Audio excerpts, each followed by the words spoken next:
GM, welcome to a special edition Yeah. of the GM podcast. Yeah, I'm here with Sum.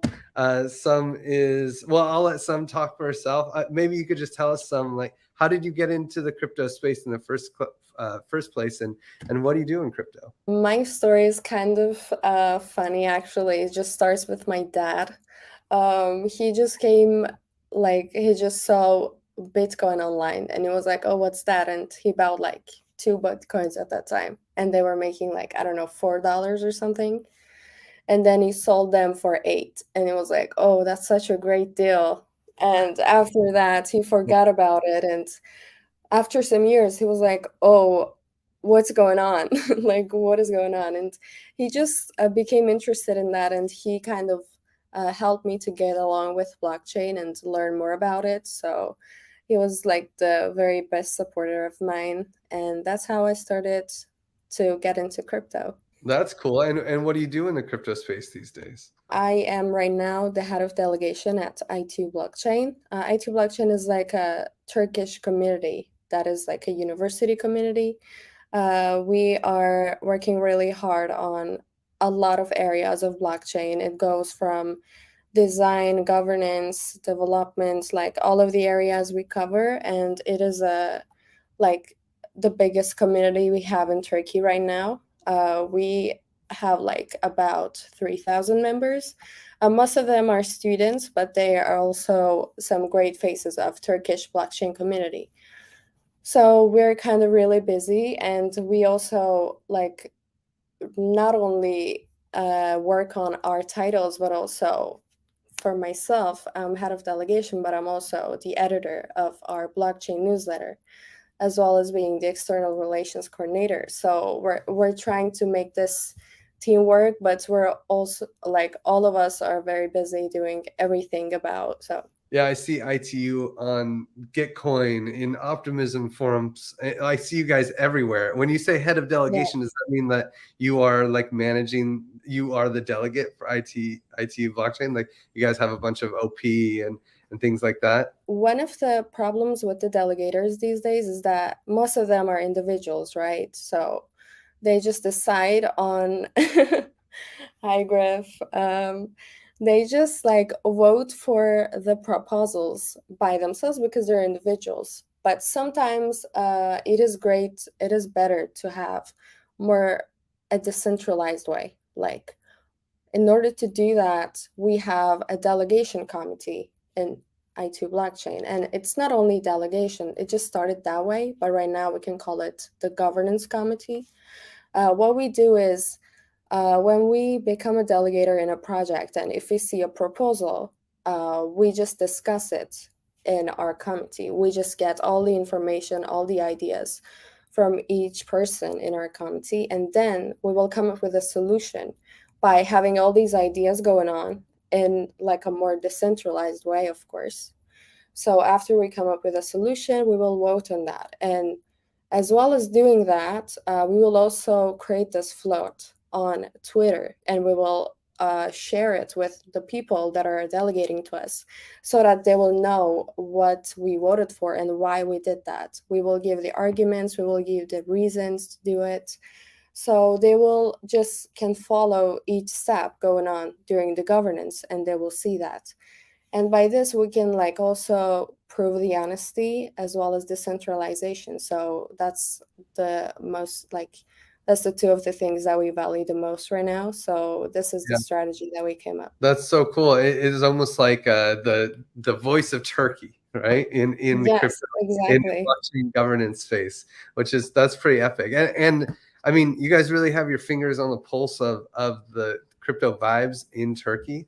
How do people in Turkey really relate with crypto? Like, how do they use it? What are the most popular use cases, and how do people feel about it? I like, even though I'm one of the people that just got along with the crypto really early, I didn't realize that people were actually into it. I just thought that it was not a big deal. People didn't know that. But then when the pandemic came up, people were really interested in that. And after that, there was some research done around the world, and Turkey was like the first one coming up out of the Europe.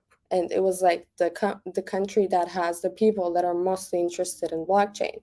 And it was shocking for me. And then when I came with the community and I started to realize that people are really interested in that, the first reason that they come up with crypto is because of the economic side, right? Because they wanted to earn money, and this is something totally understandable.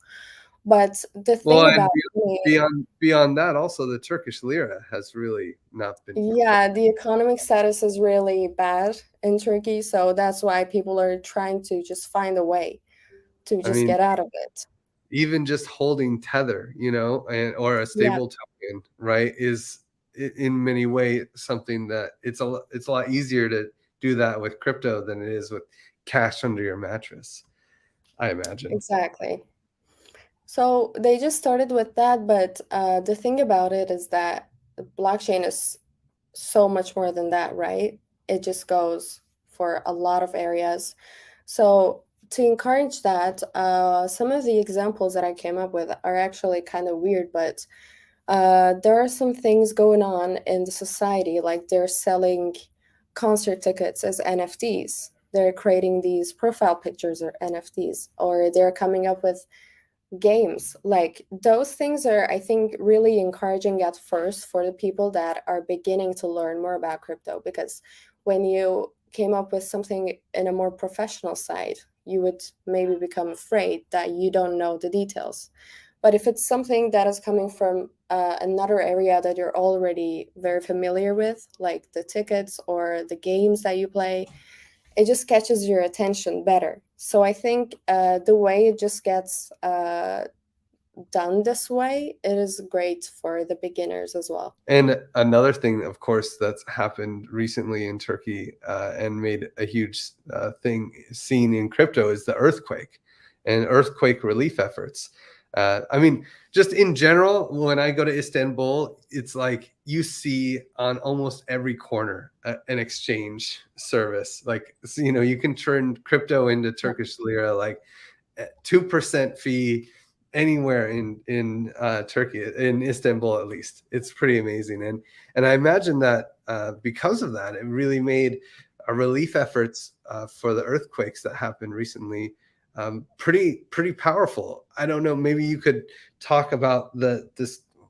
I don't know if you had any personal impact of this tragedy that happened on the border of Turkey and Syria, and also like just how are things going with the earthquake now, and then maybe tell us how crypto actually impacted the relief efforts. So I was very active during that time, especially to go with the donation campaigns and like talk with the projects as much as possible, because it was really hard to help from the like you couldn't help any situation to get over by just sitting and watching. You just need to do something, and the best way to do it, as much as I saw, was to collect donations. So, in order to do that, I just used my network, and I tried to connect to people and raise some awareness, because even though people knew about the earthquakes, they didn't know the very important details about it and the exact facts about it as well, because the governance was kind of not really projecting the importance of it and the exact numbers of, let's say, casualties and injuries. So we as the Turkish community need to go for people to help and like actually explain them what is the situation going on. So that was the thing that I did in the first place. I've connected with a lot of projects as well as Give It, and I also like came into your community calls, and I remember like explaining everything. There was like, I think I was also not alone. Like there was a lot of people going on from the Turkish community. We were literally like, it was just a coincidence to meet in the community call, but I saw that another like other people from the community is also trying to gain like awareness for the earthquakes happening. So that was the thing that we did. Firstly, we started by raising the awareness by informing other people.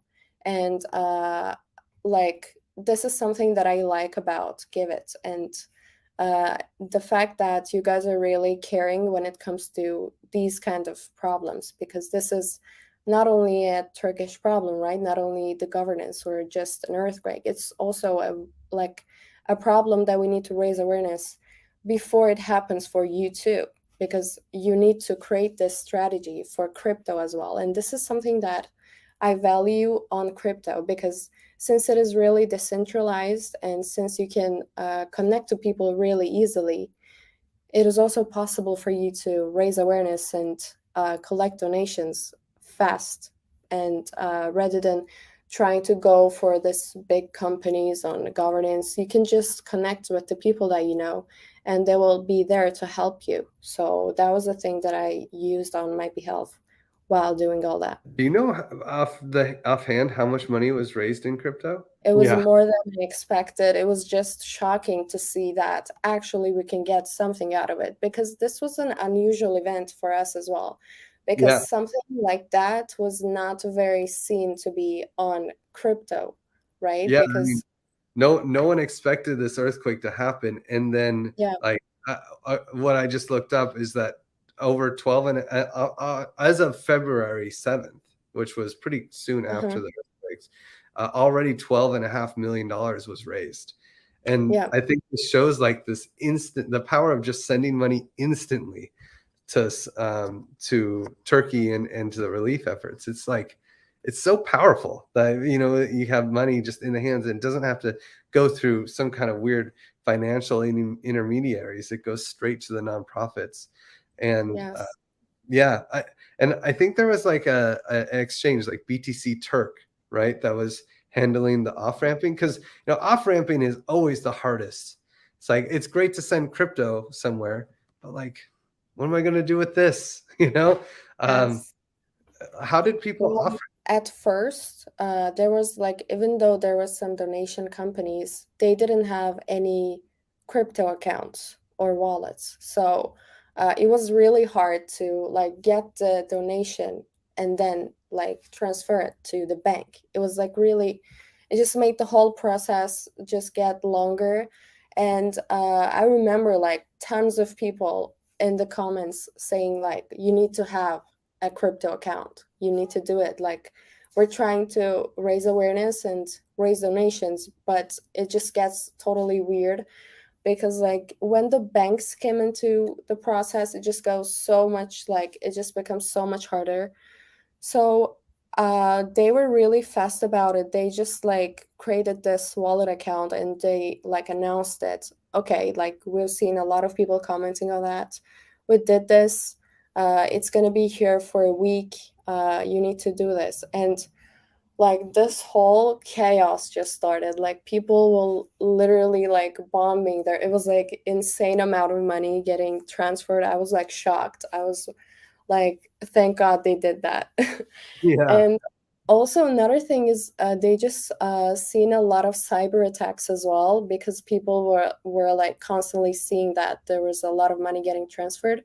So they tried to hack that, but also there was a lot of guys that the cyber guys were trying to like uh, you know get over that thing as well. It was like this whole chaos. I don't know if it was good or bad, but I think it was really beneficial. So we're really thankful that they considered our offer and accepted on that, because this is also something so new for Turkey as well. To like for a donation company to create this crypto account, like it's something that we never seen in the past, but we definitely like saw that it was really helpful. So were did the that.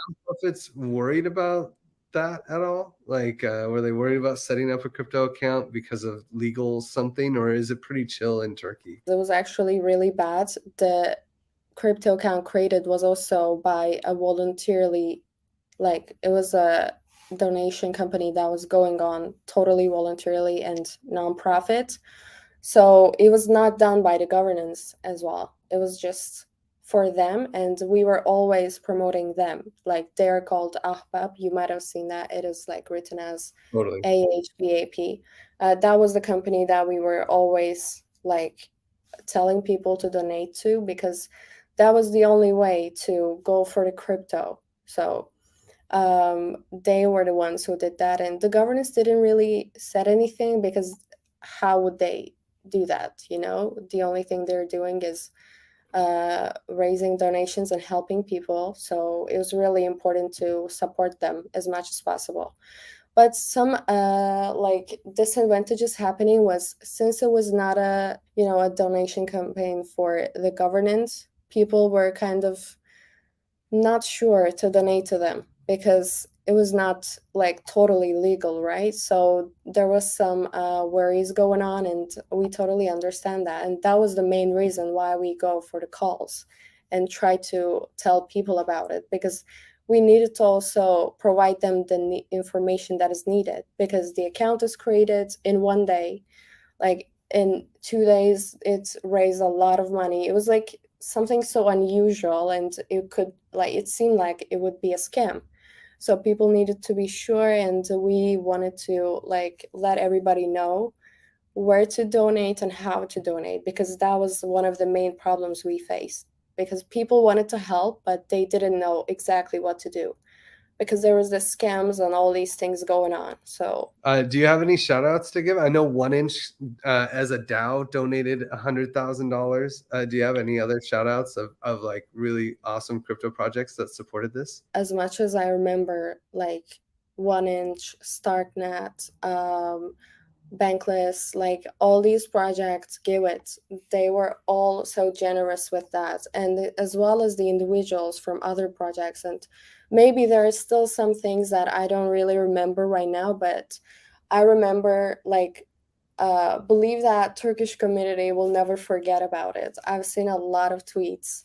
Yeah, and one of the things that was really tough for some projects, even 1inch actually, is the whole connection to Syria, because the earthquake doesn't care Yeah, about borders. You know, the earthquake, it doesn't even like, come on, the borders are completely imaginary.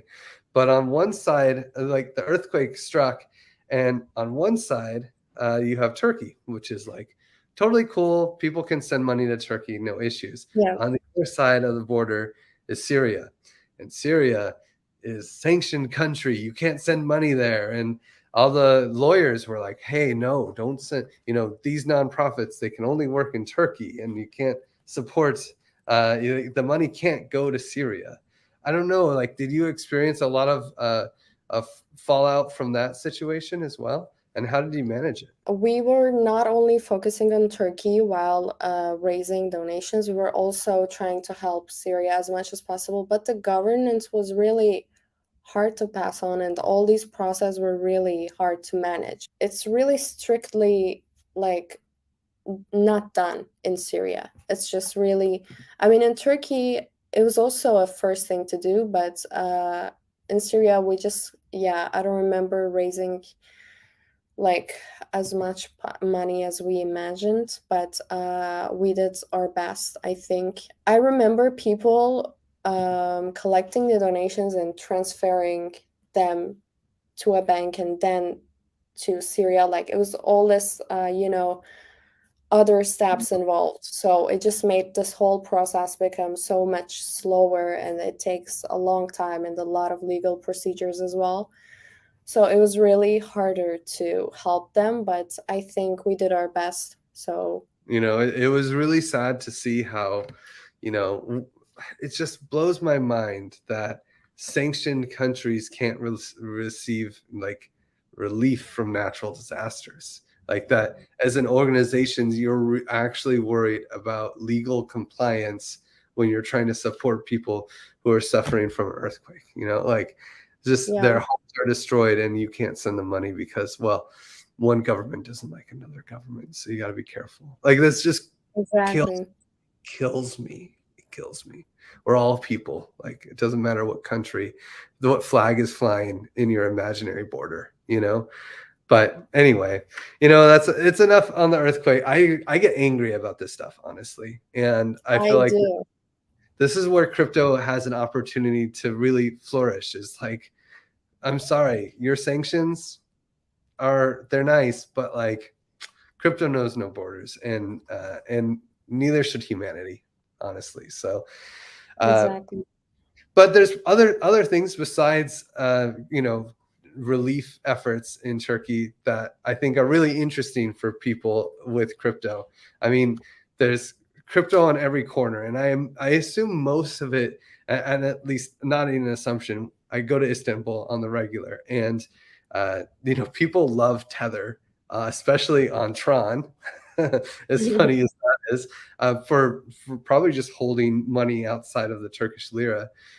And of course, there's Turkey relief, but are there are there a lot of blockers for doing other things besides those two things? Like, are there barriers or obstacles that you think need to be overcome to really get the culture of Turkey and the people of Turkey even more involved in crypto? I think the governance is not putting borders to that, some obstacles, but it is also not encouraging it, right? It just like gets the fee out of it, and it just doesn't really care. Like, it just be like, okay, I think it's a great area, people are into that, and that's it. Like, in order for an individual in Turkey to get to know more about crypto, they need to do their own research first, and go over the fact that people are mostly interested in trade. Like, they need to accept that this is the situation we have right now. People are getting into this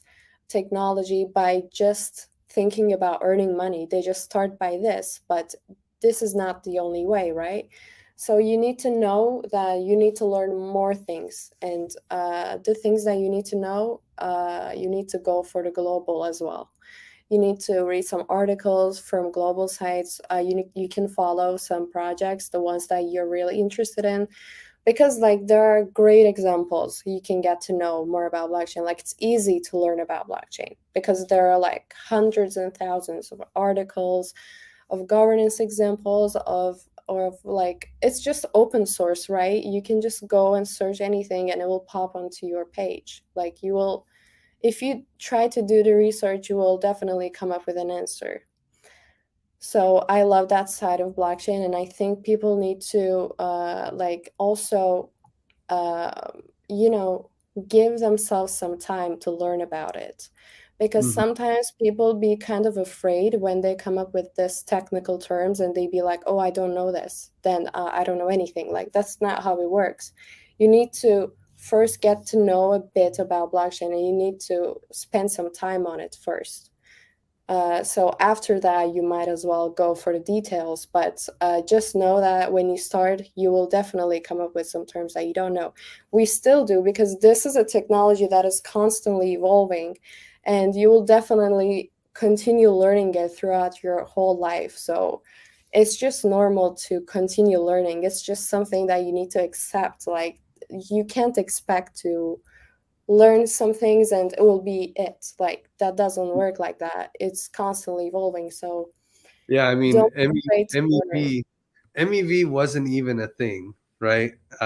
Maybe 2 years ago, Yeah. and then when it came up, it was miners extractable value, and then of course we upgrade to proof of stake in Ethereum, and now it's actually it's maximum, extractable value. So terms even change on you. So Yeah. it's a really difficult, you know, study to follow, and that's why I think ITU blockchain is doing a really huge service to the community, Turkish community, providing a lot of really cool educational resources and other a lot of value in general. One thing that you mentioned though that I wanted to go back to is that the government isn't really helping so much, but they're not being too bad, honestly. And Yeah. and I know that there was an election at the time of recording. It was just a few days ago. I think by the time we publish this, it might actually the election will already be over. But they're going to have a runoff election between the top two candidates. Yeah. That because neither one of them actually got over 50% of the vote. And I remember there was supposed to be ETH Istanbul right about now, but Yeah. they were like, you know what? There might be protests after this election, so why don't we just move that to November? I mean, it's a pretty politically intense country, Turkey, and Yeah. such. such that conferences decide not to do it during that time just in case. Um, Uh-huh. is there of these two candidates, is there one candidate that's more crypto friendly than the other? And also, yeah, what is the political situation in Turkey, especially related to crypto? Yeah, for the candidate that is more into the crypto, it's probably the one that is coming as the new, uh, most probably because they're very encouraging for the upcoming generation and they're trying to help them as much as possible. Like if they want to learn more things about coding, they will help them. If they want to learn more things about like crypto, they will help them. Like that's how they're in a helpful, they're not specifically helpful for crypto, but they're helpful for the generation to learn new things and become better globally. So that's why I can say they're more crypto friendly. And for the political side, you're totally right. Like when I tell people East Istanbul is postponed, like because of elections, they be like, what do you mean? Like what does it have to do with elections, right? But then when I explain them, they kind of also don't understand the exact reasons. But I mean, the most of the things that are happening in Turkey right now is generally political. Like all of the decisions that are being made are made by the governance or like it's just need to be legal to do everything. So we didn't want it to risk anybody to come into Turkey and go for the hackathon while everybody's so stressed about the elections or constantly talking about it. So that would be kind of weird. So what we did was like right now the last news is that there's gonna be Dev Connect in Istanbul, so Yeah. it's very exciting for us as well. We were kind of scared to not have anything going on. Like we were just like, oh, is it canceled or postponed? Like, what are we gonna do about it? And when they announced the Dev Connect, people just became so happy. So I might as well say that. I think it's gonna be a really interesting one because I think that Turkish community definitely deserves an Ethereum event because there are like insane amount of people in crypto here. So you will definitely be surprised by like how many people are into blockchain. But I think you already know some of them. You already have seen them around the hackathons or other events in different countries because we are also really active. But if it happens in Turkey, there's definitely going to be insane amount of people going to the event. So I think it will be great. I'm so excited for Dev Connect in Istanbul. We're gonna make it like the whole Giveth community is going to come. We have a pretty we have a lot of people from the Middle East on the Giveth squad. So it's like we rarely get to all meet, and I think we're gonna make Dev Connect like the spot where we all get together and the Exactly. people who have worked together for years and have never met each other, big hugs. That's like Awesome. yeah, we'll all be eating baklava and like talking about the new president. Um, well, and but yeah, back to the political side of things. Like, can you just give us a little bit more background on that? Because I think it's really interesting. Like the current Mhm. president has been president your entire life. Is that like Yeah, he's been in the governance like about 20 years, and not specifically him, but the party he's representing is really like it's always on the governance side, and it's definitely like has to do something with the religious side as well, because Turkey is a religious like it has a lot of Muslims in this country, so it is a very religious country. And unfortunately the governance uses religion as something to manipulate people. It is a great tool, what can I say, but it's definitely not uh, something right to do. But people are like, they got used to the governance because they seen this kind of manipulation for years. So even though they think that the country is going worse, even though they think that the economy is going worse, they never like I wouldn't call them they, but the supporter of the current governance, they never really question it I think, because they be like, oh, this is what we're used to, so we're going to continue doing that. Do you think that crypto has any way to improve the Turkish government or improve, when a lot of my work is based on this concept of public goods, and the governments are the main Mhm. provider of public goods, but with crypto we could actually start providing the same services governments provide without without having governments to monopolize it. Do you think, I mean, beyond just providing people an outlet for if the Turkish lira collapses, which is of course a huge value crypto can provide, are there any other, you know possibilities, or places where you see crypto being useful to the people of Turkey, and improving their governments? Yeah, I think one of the most important things that crypto provides you is the philosophy of it, like this decentralization idea, the idea of public goods, and how we can like um govern it in a way that is not removed. So the governance needs some of that, and needs to like actually think about getting those ideas into their governance style, because the governance we have right now in the world, not only in Turkey but in general, is having a lot of lacks, right? That's why blockchain just came out. And so we need to consider the possibilities it provides and the ideas that comes with it, because that is the most valuable thing, I think. Like besides the money or economic status, it just provides you a lot of information and a lot of great point of views that you can just consider for everything, basically the governance, economy, everything. So in my opinion, the government should just not only support it, but try to be familiar with it and try to get it in the way that we can use it for our daily lives as well. I think that will be like so cool and so helpful, because we need a lot of things that we can get from this technology. That would be amazing if the government Mhm. could really be an ally, and hopefully if the new government wins. But it doesn't sound like the new president is likely to win, it, at least from what I saw. But yeah, Exactly. there's I still, mean, it's still I a guess. possibility. We hope.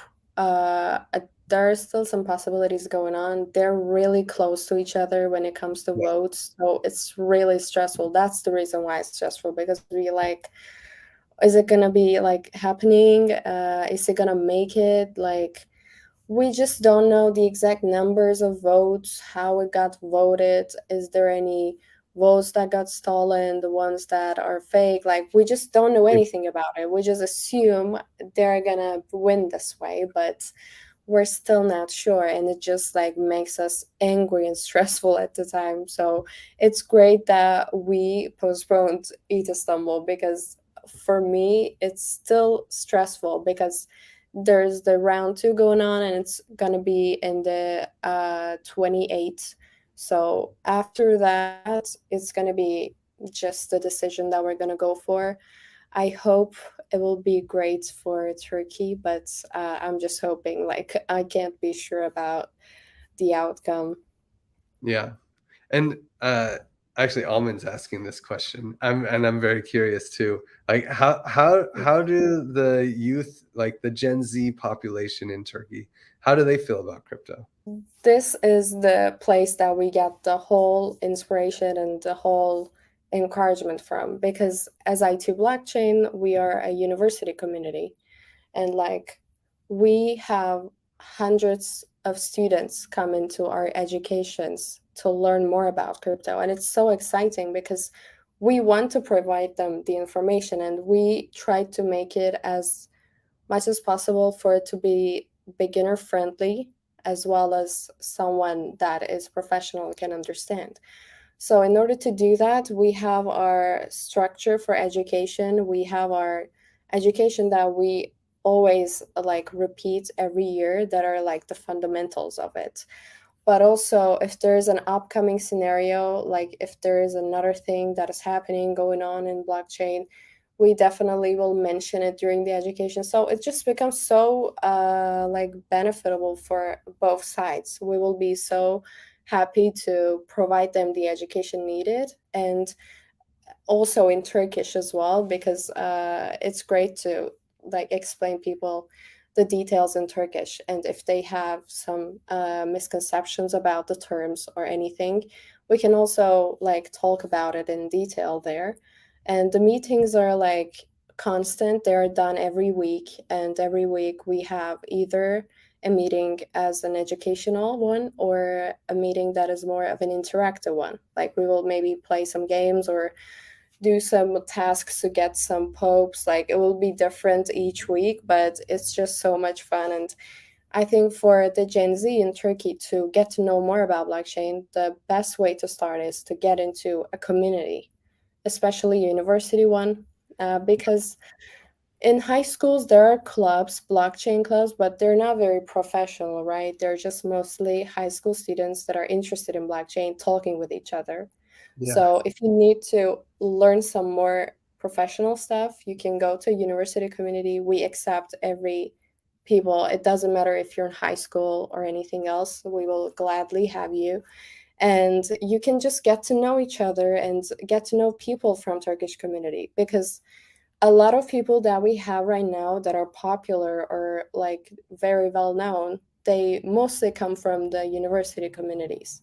So if you get to know someone from the community, you know that they will become like popular at some point, and you already had them known for a long time. So it is a great way to do your network as well. And also, you can like attend hackathons, attend other like summits and all that stuff together with those people, and it's going to be really fun. I think it just benefits you so well that you definitely should consider doing that. That's so cool. And thank you so much, Sam, for coming in and giving us some insight on what's going on in Turkey and like how crypto is involved, especially around the earthquake relief and just so many cool things happening there. And it seems like ITU is really in the center of it. It's amazing how often I see ITU blockchain come up in all the stuff that I do. I see you guys everywhere. So super cool, and congratulations on that. You guys are doing great work, and thank you so much for coming to the podcast. Thank you for having me. It was a great time talking with you.